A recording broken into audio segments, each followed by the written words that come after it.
أوسيانا، جودة عالية بأقل سوم.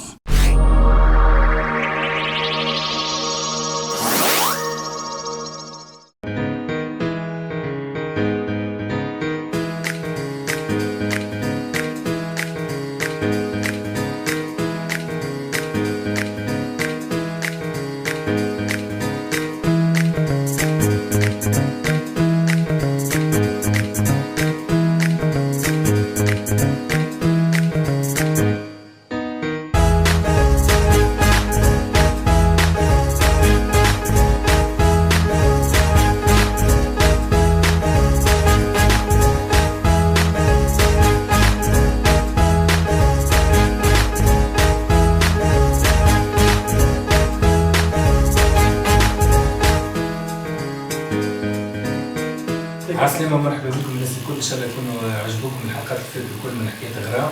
حلقتنا اليوم فيها شوية وجع، مانيش في الدونتيست، مانيش نعمل في المغايف. حلقتنا فيها ديسيني دي سامبول، شفناهم قبل عند جدودنا وعند جداتنا، شفناهم عند البربر، شفناهم عند الامازيغ. حلقتنا اليوم نكتشفوها مع بعضنا خير. تابعونا في حلقة جديدة من حكاية غرام. نجيو نشوفوا الجو.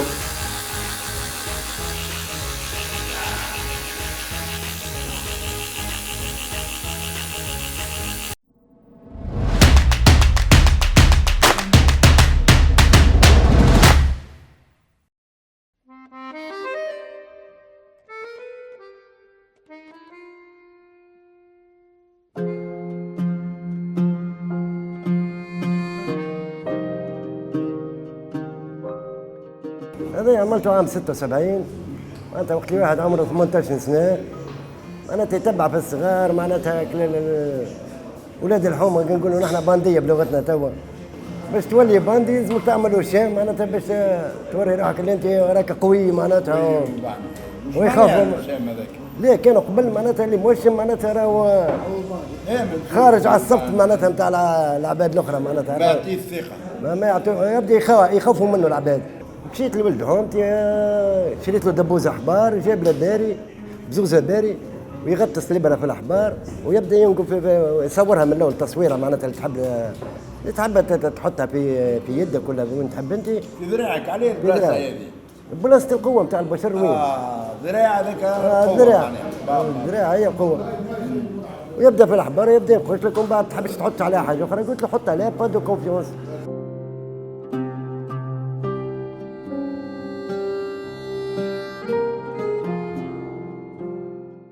الوشام القديم الانتيكا معناها. العمليه هذه راهي تراث 100%. سنة تو دعم خلي من بعد تنتهي بيك. حكيت الوشام هذايا كان معناها حاجة الأولى هو انتماء، هو طريقة معينة في تزيين وجه المرأة بصفة خاصة باش يقولوا راهو المرأة هذيك راهي تنتمي للقبيلة الفلانية. الحاجة الأولى هو شعور بالانتماء، الحاجة الثانية هو الزينة، الحاجة الثالثة هو نوع من جعل الراجل يشعر بالرغبة في أكل المرأة كي يرى أكل الوشام هذاك اللي فيه، وفيه رموز كبيرة. دونك الوشام فيه رموز كبيرة تمثل معناها قيمة الحياة اليومية نتاع البربر وكيف كانوا يعيشوا وكيف كانوا يتعاملوا مع بعضهم. وكل رموز نلقاوها راهو مثلا نتاع العين، كانوا يمنوا اللي العين حق كما يقولوا معناها المسلمين زادا. دونك هذوما من الافكار القديمه اللي موجوده على الوشم هذايا واللي كانت معناها حاجه عاديه وداخله في الطقوس نتاع الحياه اليوميه نتاع الناس. الوشم هذاك هو نوع من تعبيره حضاريه ثقافيه تنظم العلاقه بين الرجل والمراه والعلاقه بين الانسان والطبيعه والعلاقه بين البشر مع بعضهم. معناها أنسنة الحياة تتعدى عبر كل الأشكال اللي يوشموا بها جسد الإنسان. ذاك المجتمع والدنيا تولي العيشة ممكنة فيها.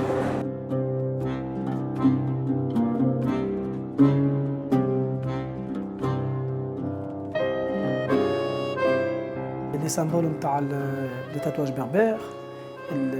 لي ريزون اللي عملوهم تنجم تكون دي ريزون استيتيك اللي هي في زينة المرأة عند المرأة، وعندهم زاد الرموز في الانتماء القبلية نتاعهم. عند الراجل أكثر كان رمز للانتماء القبلية ولا تعبير على مسار في الحياة ولا على طريقة نتاع تفكير. الأشكال نتاعهم مبسطة برشا وبسيطة ياسر، لكن تعبر على برشا حاجات.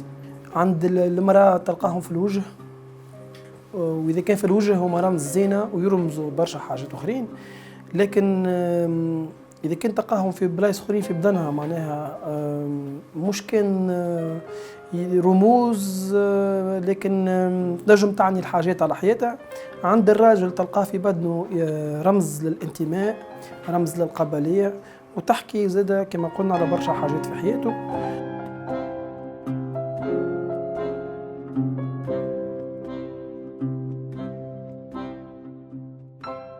من اول الدنيا راهو التتواج من اول الدنيا ما فماش من تخلق. من ريت اول انسان اكتشفوه كي لقاوه محنط لقاو عنده تتواجات من اول الدنيا. كل بلاصه عندها تتواجات. احنا هوني عندنا البربر، تمشي نوفيل زيلاند تلقاهم عندهم تتواجات، تمشي لامريكا اللاتينيه تلقاهم. ما فماش تتواج. ريت تخلق الكائن البشري ادم وحواء خلقوا معهم تتواجات من اول الدنيا هذيك، وحتى حد ما ينجم يقول لك عكس هذا. الفراعنه عندهم تتواجات، الرومان عندهم تتواجات، اي اي اي اي اي, أي واحده طلعت في الدنيا كلهم عندهم التتواج نتاعهم. كل واحده وستيلها وكل واحده ودنيتها. التتواج تبدل حتى في سينيفيكاسيون. هو وصل للغرب على طريق البحاره، وصل للغرب على طريق الاستعمار. ماهوش كما نقولوا احنا نتاعهم، باش نقولوا احنا ماهوش نتاعنا تتواج، لا ماهوش نتاعهم. معناتها هذا تابع موروثنا الثقافي. احنا كي يجيو عباد يقول لك في الاوروب راه وصلهم من 1820 من 1815 1820 ما كانش عندهم، مش موجود. فهمتني؟ عندنا احنا من قديم الزمان موجود، وكما قلنا ملي كان في التاريخ وبعد تعدى للتراث وبعد تعدى للفولكلور الموروث الثقافي نتاعنا، وبعدين تعدى في الجينيراسيونات الجديده. هذا هي نحكيو على 20 سنه التالي. فهمتني؟ تعدى دون اوتر فاسون. لي ديسان سي بلوز اكسبريسيف. معناتها انسان الناس نجموا معناتها يسكسبريم انكور ميو باللي تاتواج. الجيل الجديد هذا ما عندوش معلومه ابار يوتيوب وانترنت وابار الموجود عند لي ستار. ما عندوش معلومه على ليستوار دي تاتواج في جابون، في بورنيو، عند البربر، عند الفراعنه، عند برشا عباد. أمين العبيدي، انجينيور الكتريك دو فورماسيون. خدمت 6 سنين و 7 سنين في الدومين الالكتريك اندستريال واحد كل شيء. وفي نهار من النهارات قررت لي انا مش عاجبني شيء هذا، واليوم مش نعمل حاجه نحبها. اليوم انا تاتوار وشام. Depuis 3 ans et demi, 3 سنين ونص تاع عندي.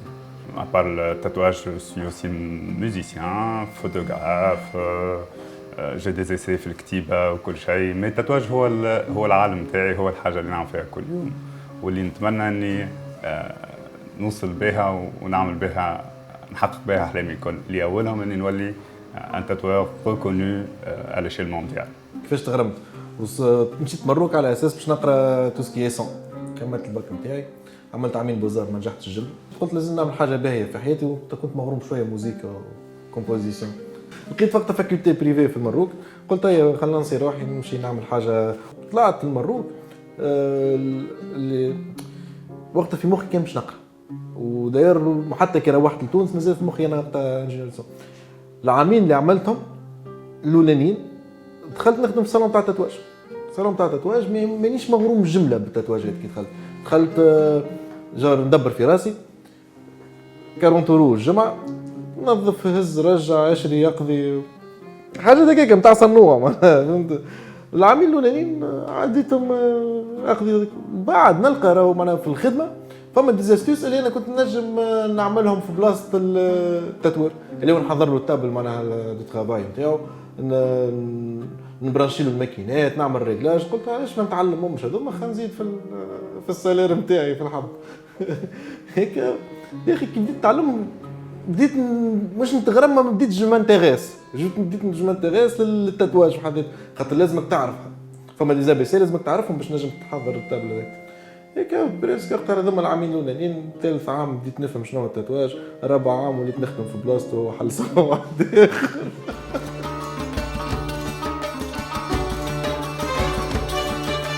En fait, à la base, je suis dessinatrice et je suis professeure d'histoire de l'art. Donc, je trouve une suite logique que c'est le parcours en taille que je commence à faire les tatouages puisque je suis déjà dans le domaine de l'art. Et du coup, habite نتعلم pour qu'un jour, j'arrive à faire mon propre style qui sont mes dessins dans mon style à moi avec ma propre empreinte. Et donc j'ai commencé comme ça, j'ai appris avec Fawez pendant plusieurs mois, j'ai fait une formation, je me suis entraînée à des peaux siliconées au début. Moi j'ai commencé à tatouer des humains et voilà, donc ça a commencé comme ça.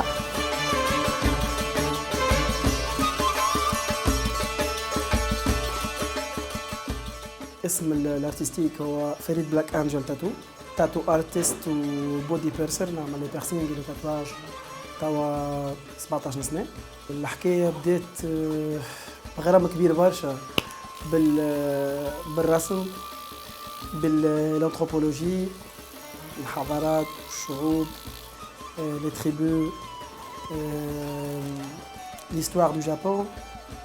وبدات avec un ami de mon père اللي بيه هو تعرفت اكثر عن جابوني، تعرفت اكثر على l'Iretsumi، l'art du tatouage japonais، ودخلت للدومين نتاع الموديفيكاسيون كوربورال.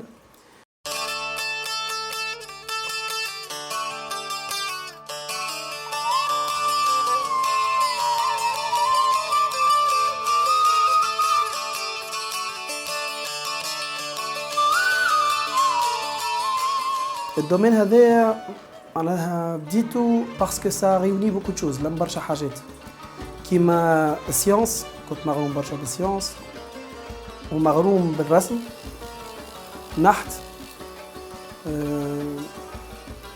هذايا كله تلم في حاجه برك، خاطر سيونس ونقولو ستيريليزاسيون، ماتيريال، هيجيان، فيها شويه كوتي دو ميديسين، كيما لي ديسان تاع التاتواج اللي خدموهم على العباد، كيما لي فورم دي بيرسينغ ولي زامبلون ولي ميكرو امبلون اللي هما حاجات امبورطونت برشا زاده فيهم، تدخل فيهم الشيرورجي، تدخل فيهم الانستيزي لوكال، تدخل فيهم برشا حاجات. اكثر حاجه تخلي امباكت معناتها فيا برشا هي التاتواج.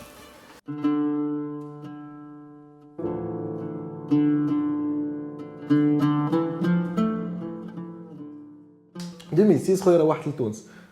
عندي انا التاتواج قاعد في المغرب، ماهاش من الاولويات نتاعي، مي روحت بشويه ماتريال، يمكن روحت بماكينه باكو ايغويات وزوز بيب زونكر. اي روحت بهم نافح، نعرف نعمل تاتواجات، عيط لي نعرفهم كلش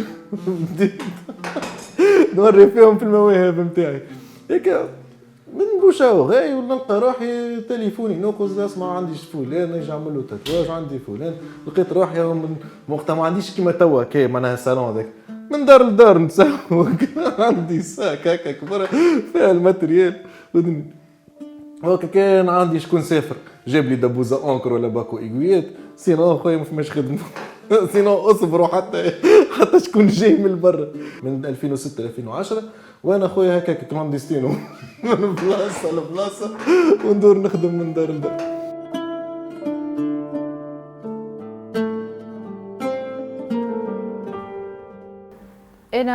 Donc je dessine sur papier avec de l'encre de Chine, des stylos à base d'encre de Chine. Du coup, j'ai tatoué la première personne que j'ai tatouée, c'était une amie qui a bien voulu que j'essaye sur elle.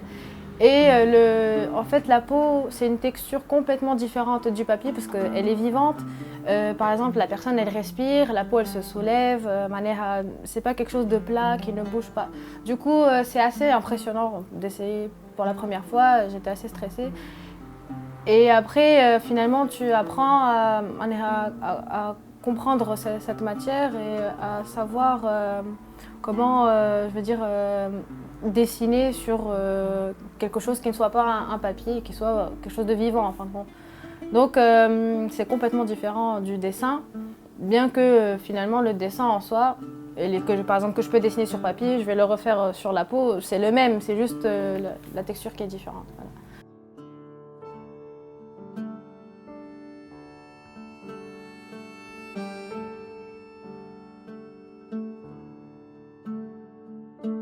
بدأت الحكايه في نهار من النهارات اللي كنت فيه في ثوره كبيره على روحي، مانيش عارف شنو باش نعمل في حياتي كل شيء. J'avais perdu un très bon job اللي الناس الكل يحلموا بيه à l'âge de 29 ans. J'étais la petite créature parfaite de Dieu entre guillemets, le petit garçon اللي اي تتمناه يولي هكاك، تتمنى ولدها يولي هكاك، واي حماه تتمنى بنتها تاخذ راجل كيما هكاك. لكن ما كان عندي حتى وقت للتفرهيد ولا للاصحاب ولا الواحد، حتى انه لقيت روحي في الاخر وحدي.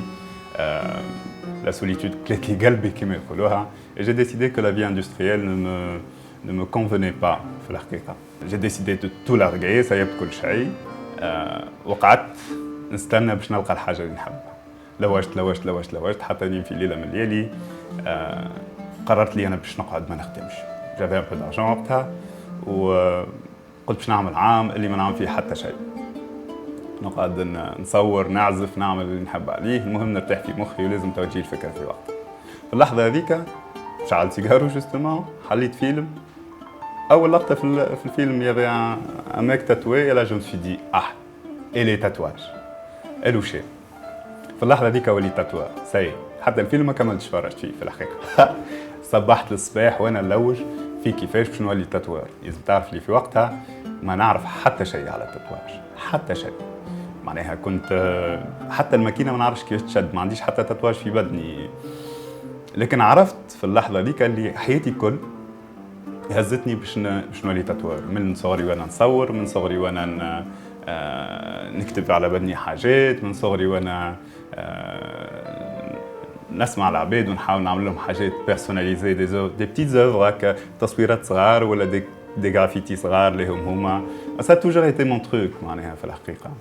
وبديت خذيت لي الحكايه تقريبا 3 شهور وانا نتعلم ونحضر ونلوج في فورماسيون ونلوج في ان تاتوور اللي علمني ونلوج في الماتيريال كيفاش نجيبه واحد وكل شيء. مي جي فيني با ريوسير. جو رابيل كو الفتره هذيك كانت اسعد فتره في حياتي في الحقيقه، لان كان عندي حلم وكنت نخدم عليه، وكل يوم نقوم الصباح بكري رغم اللي ما عندي حتى وقت، لكن نقوم بكري وفرحان وعامل كيف ونمشي نتعلم حاجه جديده. نهار نتعلم فوتوشوب، نهار نتعلم إليستراتور، نهار نشد الماكينه ونحاول نعمل بها حاجه، نهار نشد ستيل ونقعد نعمل في خطوط طويله وواحد وكل شيء باش يدي ما ترعش. حصيلو كل كنت عامل روحي سيستم تاع فورماسيون كي ايتي تري انتريسون. 3 mois ابري حليت جوستومون المحل هذايا، ومن نهارتها وانا التاتواج ما نجمتش نبعد عليه.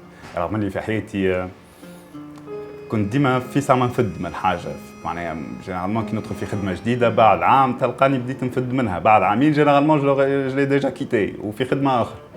توا الحمد لله عندي 3 سنين ونص قريب 4 سنين، والغرام مازال كي بدا. كل يوم نعرف روحي اللي انا هذا هو المصير نتاعي وهذا هو المستقبل نتاعي ان شاء الله. كان عندي وقت وميم طون كان عندي استوديو دونجسترمون كنت نخدم فيه من قرايتي وخدمتي. صارت الثوره دخل بعضه تخلع على استوديو نلقى روحي ما عندي كان صنعه يدي اللي هي التاتواجات. وقتها حطيت فيها مخي قلت فوالا معناها الحاجه المورد الرزق الوحيد اللي هو التاتواجات. وقتها جو مسوي دي قلت باش نلانسي روحي في الحكايه كارير بروفيسيونيل. بديت ما عادش هذا نستنى شكون يجي من برا، وليت انا نسافر نجيب ماتريالي وحدي. وليت نحرك على الستاج معناها وليت عامل كيما نقولوا احنا كل بوك فيه خدمتي نبعثها لبرا ونشوف كان فماشي دي ستاج معناها بشويه بديت ناخذ في ستاجات، وين ما نعمل ستاج نحاول ناخذ تيستاسيون باش نبعثها في الستاج واحد اخر. نقول فوالا راني عملت ستاج في الصالون الفلاني مثلا باغ في تركيا، نبعث للصالون في فرنسا نقول راني عملت ستاج في البلاصه الفلانيه اسكو تقبلوني عندكم اون كو جيست ولا فهمت هكا وتلانسي هكا.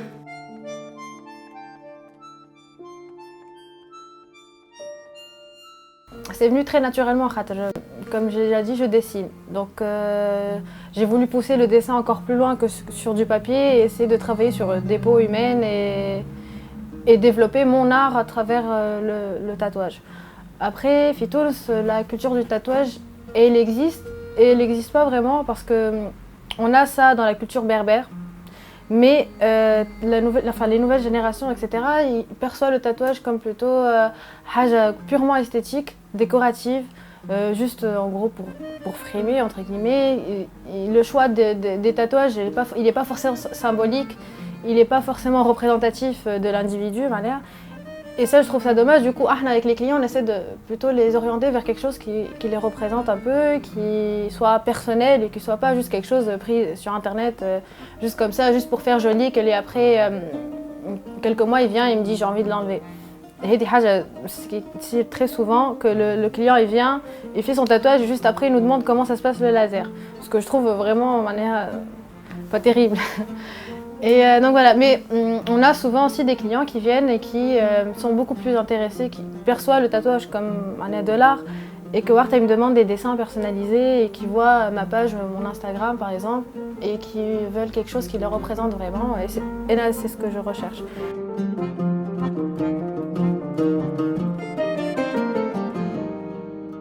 ابارتير يظل من اخر 2010 كلمني واحد صاحبي وقت في قبة الهواء قال لي اسمعني عندي كوان كان تحب تعملوا كيما الصالون تاتواج. وقت بديت تركب لي في مخي قلت علاش لا. خدمت معاهم وميم طون بديت نخمم قلت قداش باش نقعد ندور وقداش باش نقعد نمشي ونجي وقداش وميم طون قاعد نعمل في كارير بروفيسيونيل ماذا بيا معناها حاجه تكون بلوز او موا ستابل وبرو. بديت نحرك على الاوراق باش نجم نعمل معناها رخصه نتاع صالون تاتواج اللي كانت حاجه مستحيله في تونس امبوسيبل. وقتها دفعت لوزاره الصحه ودفعت برشا حصيل اوراق والدنيا تخربت. بريسك 2000 اخر 2014 معناها من 2011 وانا نعمل في ستاجات مكسر اخر 2014 باش قبلوا لي باش عطاوني الرخصه نتاع الصالون. الرخصه نتاع الصالون خديت رخصه مي قعدت نلوج على اللوكال ما نجمتش ناخذ رخصه باش نحل المجال. قعدت نلوج على اللوكال لقيت اللوكال هذاك نتاع مرسى اللي هو تو يتسمى للحظه هذيا معناها اول لوكال نتاع الصالون نتاع التاتواج.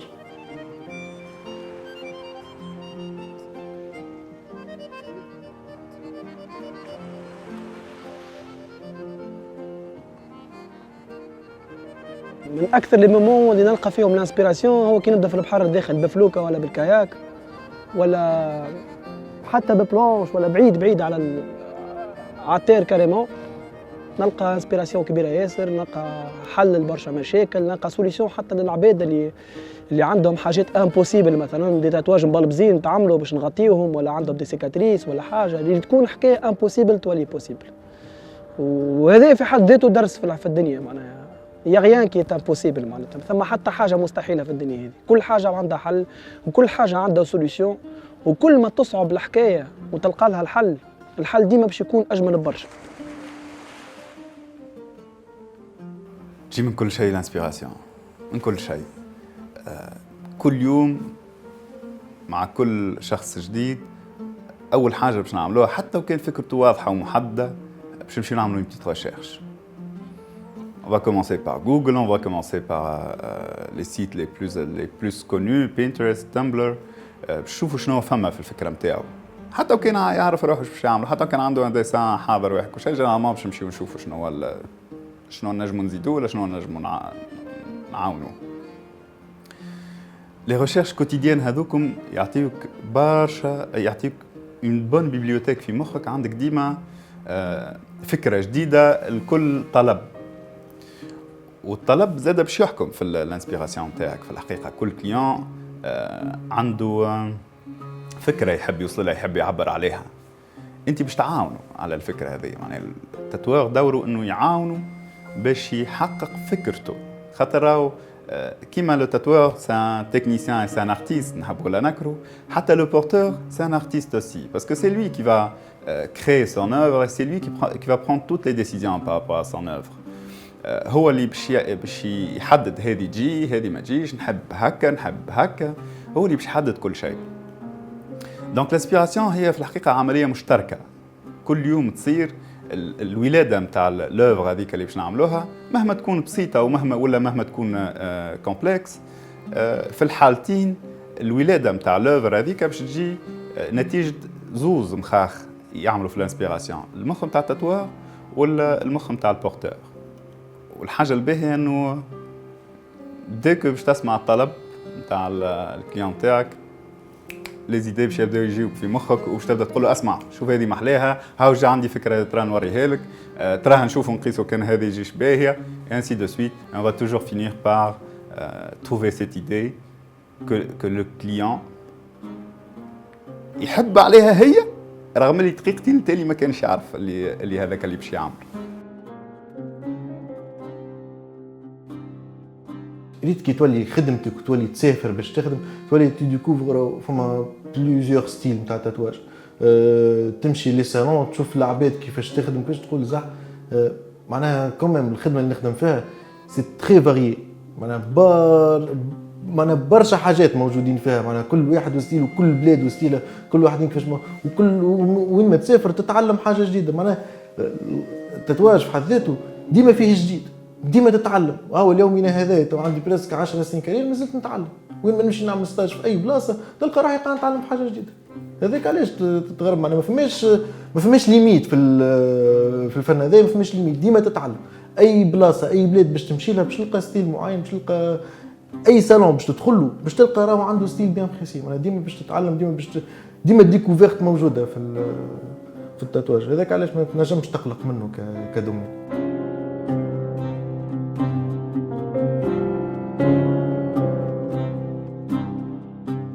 أهم حاجة بالطبيعة وقت اللي باش نبداو نعملوا تاتواج هي نظافة، ديجيين. في الحكاية هذه عندنا بروسيدور كاملة نطبقوها كي امبليك إنه كل شيء في المحل يكون نظيف، كل شيء فيك أنت يكون نظيف، كل شيء باش يدخل ان كونتاكت مع الكليون يكون ستيريل، مش جوست نظيف، ستيريل اي ا يوزاج يونيك. معناها يستعمل كل الكليون هذاك هو بيدو وبعد يتلوح. Ça implique l'aiguille, le porteur d'aiguille, l'encre اللي باش تستعمل، la petite coupe qui va porter l'encre, la table de travail ou la station de travail, les gants, tout est à usage unique. كي نخدم كل واحد والماتريال نتاعو، كل واحد ولي زاغوي نتاعو، كل واحد ولي بوماد نتاعو، كل واحد والبيغمون يتصب لي بورسيون نتاعو هو. بعد الكليون الماتريال هذاك كله اللي خدمنا به تو سكي كونتاكت افيك لا بو ولا بالبدن نتاع العبد كله يمشي للزبله هذاك يتلوح دون دي باك يتسكروا معناتها دي كونت، معناتها دي باك ما ينجم حتى حد يمسهم. اهم حاجه انه اللي يجيب يعمل تاتواج يروح كان بالتاتواج نتاعو، ما يروحش بانفكسيون ولا ما يروحش بالمالادي ترانسميسيبل. الحاجه الباهيه انه اول حاجه نتعلموها نحن لي تاتوار كونت اون ا اون بون فورماسيون بيان انتوندو، اول حاجه نتعلموها هي لي ريغل دو ليجين. حتى الغلط اللي ما لازمناش نعملوهم، ما لازمناش نشدوا التليفون، ما لازمناش نشدوا الكذا، اي حاجه كي تنجم تجيب نوع من قلة النظافة للستاسيون دو ترافاي اون ليفيت. اللي يلزم قبل ما تجيو تعملوا تاتواج انه الانسان ما يكونش تحت انفلونس دو دروغ، الكول، نامبورت لوكيل، ولا زعما دويات دي زونتي كواغولون دو سون، معناتها مضادات تخثر الدم ما يلزمش يكون ياخذها من قبل باش يجيو. واذا كان ياخذ في دواء لازم يشاور طبيبه قبل كل شيء. يلزم يكون فطر بالقدام، ماهوش تاعب، ماهوش ستريسي ولا مزروب بوقت. الوقت نتاعو اللي باش يخدم فيه باغ اكزومبل اذا كان التاتواج ياخذ ساعه، ياخذ ساعه ونص، ما يلزمش تكون كان حد الساعه ونص هذيك تزيد معاك على الانترفال ساعه اخرى، ما تعرفش على التاب بسيشيك نتاع العبد اللي باش نخدموا له، حتى نتاعي انا زاد كي باش نخدم.